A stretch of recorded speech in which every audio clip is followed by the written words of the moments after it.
This is a 59-year-old male, lifelong smoker.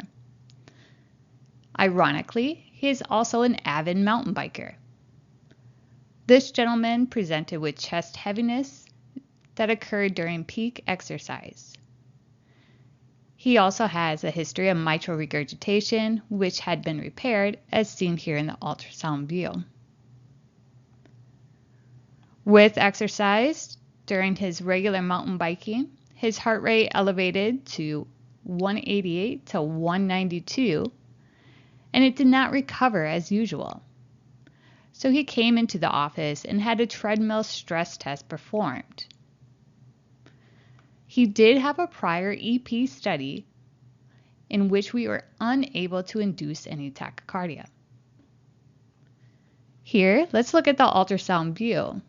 For those unfamiliar with ultrasound, the catheter comes up through the IVC, and here's where the tip of the catheter is sitting, high in the right atrium. So looking out from that catheter tip, we see that small sliver of the right atrium. Remember, not much is seen as the catheter is in the right atrium. Here's the large left atrial body. Remember, our blood will show up as black. And we have this thin interatrial septum. Notice here we have a CS ostium, our repaired mitral valve, and our left atrial appendage. We know our left atrial appendage is anterior, whereas the pulmonary veins are posterior. This is a good image for transeptal access. We like to see the CS, the mitral valve, and the left atrial appendage all on the same plane, as seen here. Now, different procedures do require a different transeptal approach, but for this procedure, this is what we are looking for. This ECG was acquired during an exercise stress test. The Bruce protocol was being utilized, and the patient was at stage 4. The treadmill was set at 4.2 with a 16% incline. The patient's heart rate increased to 146 beats per minute with a wide QRS complex, and his blood pressure was 180/70. We noticed the wide complex, but it's difficult to tell if there are P waves in this ECG due to the motion artifact. If you look at V1, V1 is positive. Remember back to the blinker method. If you are driving a car and you push the blinker down, you are making a left-hand turn. If you push the blinker up, a right-hand turn. So here, looking at V1, we see that it is upright. So if you push your blinker up, you're making a right-hand turn. That's a helpful mnemonic to help us remember right versus left bundle branch block. So here, V1 is up, so it's right bundle branch block, meaning that this ventricular tachycardia is originating in the left ventricle, and it takes a while for the right bundle or the right ventricle to depolarize, therefore making it look like the right bundle is blocked. Now, with catheters inserted in the body, let's perform our baseline measurements. First, we see that all 12 leads are displayed on the recording system. This patient is here for VT, so therefore we want all 12 leads. This varies between facilities. Next is the RV catheter, followed by the coronary sinus. Coronary sinus has a duodeca or 20-pole catheter, all of which appears to be located in the CS, as we can see an A lining up under the P wave, followed by a far-field V lining up under the QRS. However, take a closer look at the RV catheter. Where is this catheter located?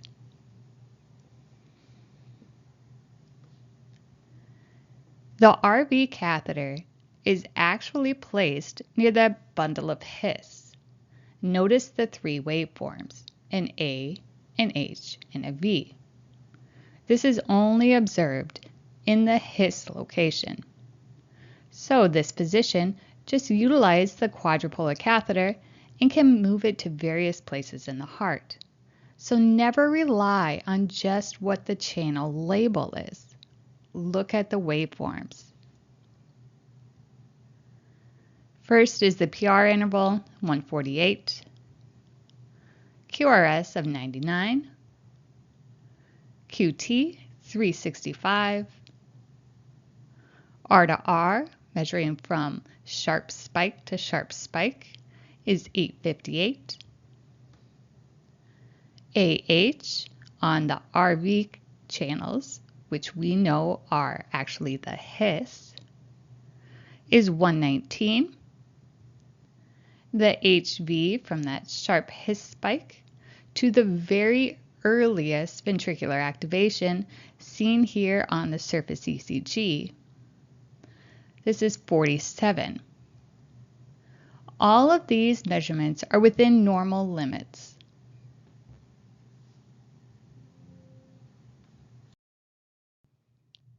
Before we get into the procedure itself, let's discuss endocardial versus epicardial.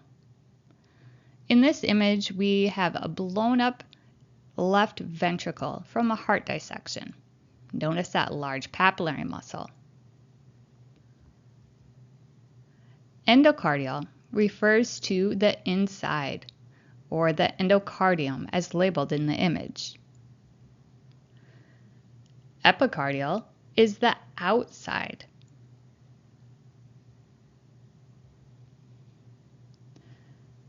For ablation, we want to have transmural lesions. This is easier performed in atrial tissue. Here, the ventricle, especially the left ventricle, has a lot of muscle. That myocardium is very thick, making it extremely challenging for a transmural lesion. Whereas, you may have to take an endocardial or epicardial approach, depending on where the origin and breakout is of this ventricular tachycardia.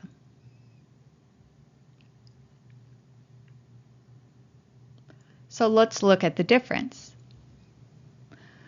This represents my area of scar in the left ventricle. In this first image at that star, we have what would be our PVC or VT focus. It's breaking out here at the endocardial surface and depolarizing the cardiac tissue.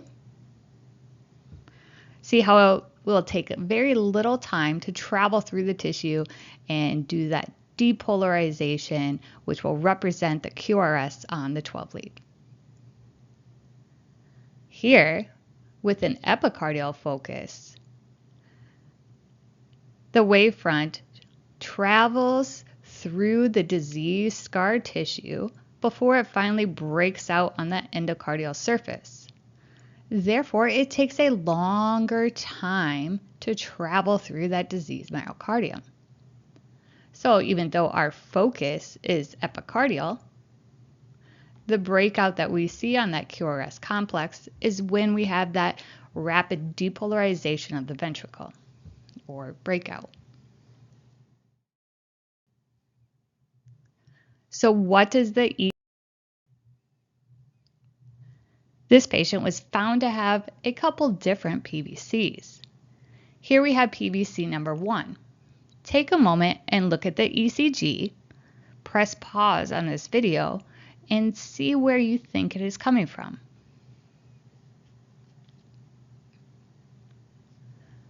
So what I see is V1 is positive, using that blinker method that shows that this is a right bundle branch block morphology, indicating that the right bundle depolarizes after the left bundle.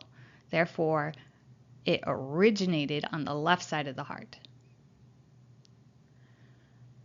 Okay. We also have positive and 2, 3 in the AVF.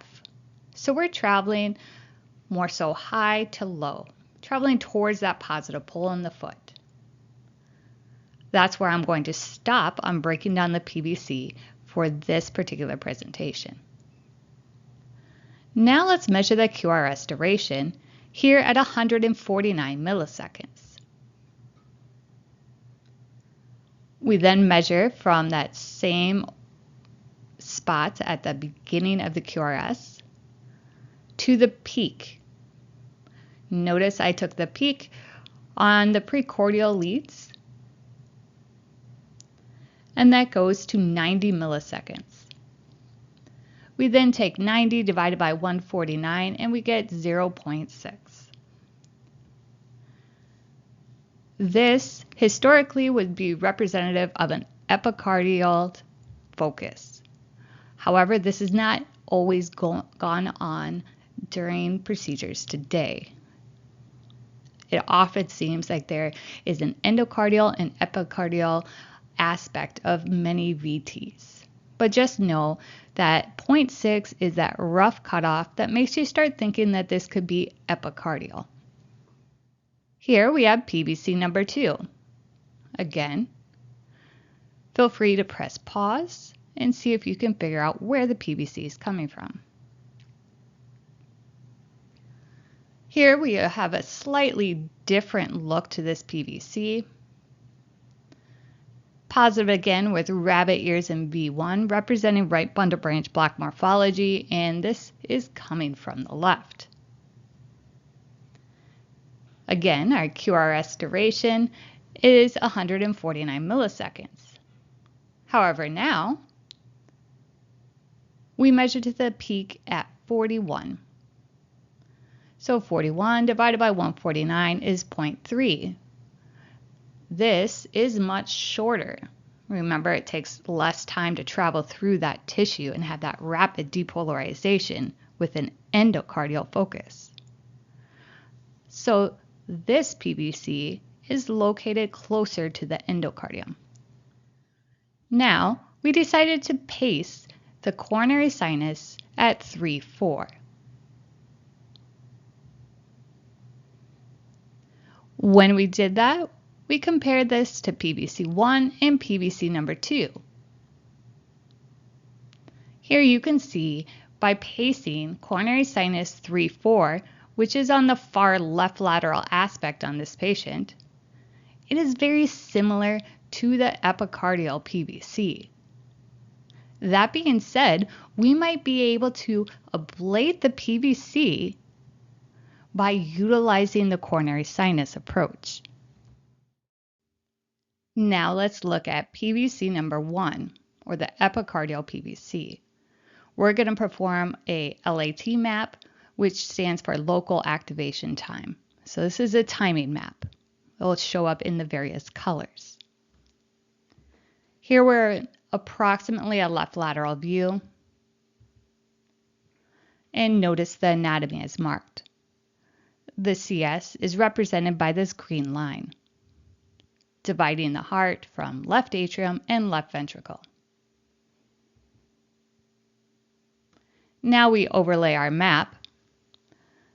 This is a standard map that you may see in practice. We're not always going to map the entire left ventricle. The physician knew approximately where the PVC was originating, so there was no need to map the entire anterior, septal, inferior wall, or apex. So a very limited geometry was taken. Here we have the coronary sinus, and here's our LV. We then acquired a PVC. We had one PVC already saved as a template beat. This is what it looks like on most of the mapping systems. Notice here we have this gray outline. This is from our template beat that was acquired before catheters were inserted. The white impulse on top of that is our current PVC that we just saved. Notice on all 12 leads that the white and gray reference line up on top of each other. They match perfectly. So this PVC is our clinical PVC. We then compare how early the ablation catheter is preceding the QRS depolarization. The QRS onset is the green line. And notice on our ablation distal, it was 20 milliseconds early. So the ablation distal catheter shown at the arrow is 20 milliseconds earlier than that global depolarization of the ventricle. With the ablation catheter out in that distal coronary sinus at that site of earliest activation, we now attempted a pace map. With this pace map, we paced at a very low output from the ablation catheter. We only want to capture that local tissue, so very low output is needed. Here you can see we did indeed capture the ventricle, it depolarized, and the impulse matches the template PVC. Notice the white on top of that gray reference shadow. This is a 95% pace map. So again, you're going to be doing the same thing on the recording system. You're going to hit update when you see a clinical PVC and save that as a template beat. And then with pace mapping, you're going to update a captured beat and compare the two. Is it 10 out of 12 or 12 out of 12? Here, with the system utilized with EnSite as well as the other mapping systems, we see that we have a 95% pace map. This is much more accurate than just utilizing your eyes. Now let's look at the location. Here we have an RAO image on the left. In RAO, the coronary sinus sits in the AV groove, so we can see the heart divided into atrium versus ventricle. We cannot see what's right or left, just is it an atrium or ventricle. The distal tip of our ablation catheter is marked with the yellow star. So here you can see that it's very anterior. Moving to LAO, the heart is divided in right side and left side. So in this image, we cannot tell what's in the atrium or the ventricle, but we can see that catheter looped around the mitral valve and is located on the anterior aspect. Also, you may notice that the mitral valve repair shows up in the middle there, that circle. Now let's look at PVC number 2 with our local activation time map. Remember, this was more of an endocardial PVC. Again, we have our coronary sinus marked in green, our LV, and you can see the posterior wall of the left atrium in this image. Here, with an approximate view on the mapping system, we see the coronary sinus and the PVC. With the EnSite system, the earliest activation is represented by white and the latest purple. Other mapping systems have that same color scheme, only they start with red. There's no white on other systems. So on our distal ablation catheter, you can see that the impulse is 36 milliseconds earlier than the surface ECG. On our unipolar, or that bottom highlighted channel, you can see that the impulse is moving away from that catheter tip. So this is a good location. It's 36 milliseconds early and has a unipolar signal.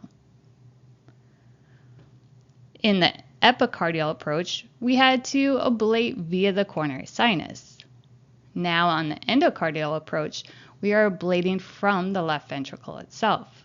We got here by going transeptal.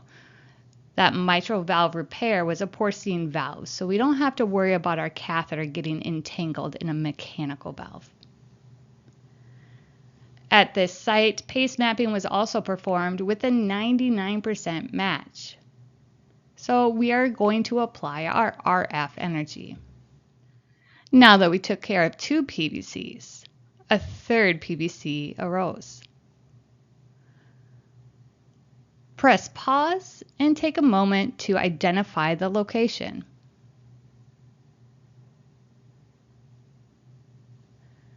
Okay, so here on V1, we have that positive rabbit ear appearance. So again, we're coming from the left side and it's delayed getting to that right side, making it look like a right bundle branch block morphology.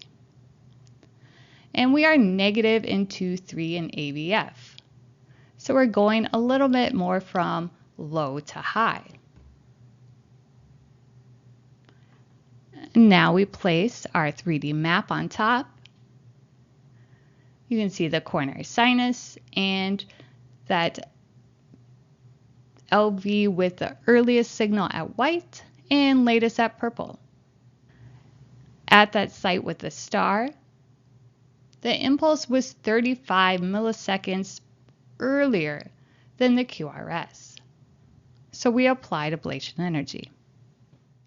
Here we can see the approximate location on the endocardial approach. Remember, in RAO, the coronary sinus roughly divides the heart from atrium to ventricle.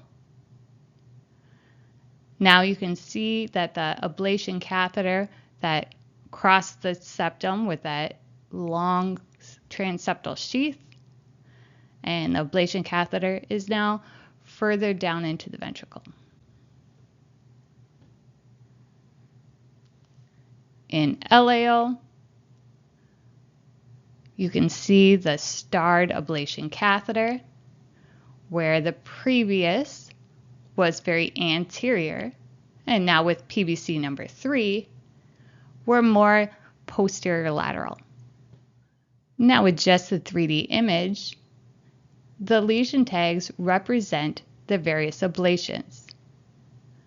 The green tags, the epicardial ablation performed via the coronary sinus, and then there were 2 sites for the endocardial approach. So here are the ablation sites for all 3 PVCs. This was performed with a contact force ablation catheter. If you're going to burn the tissue with RF, we want to make sure that the catheter is in good contact. This contact force ablation catheter also has an irrigated tip to help get a deeper lesion. A total of 20 ablations were performed with the ablation time of a total of 682 seconds.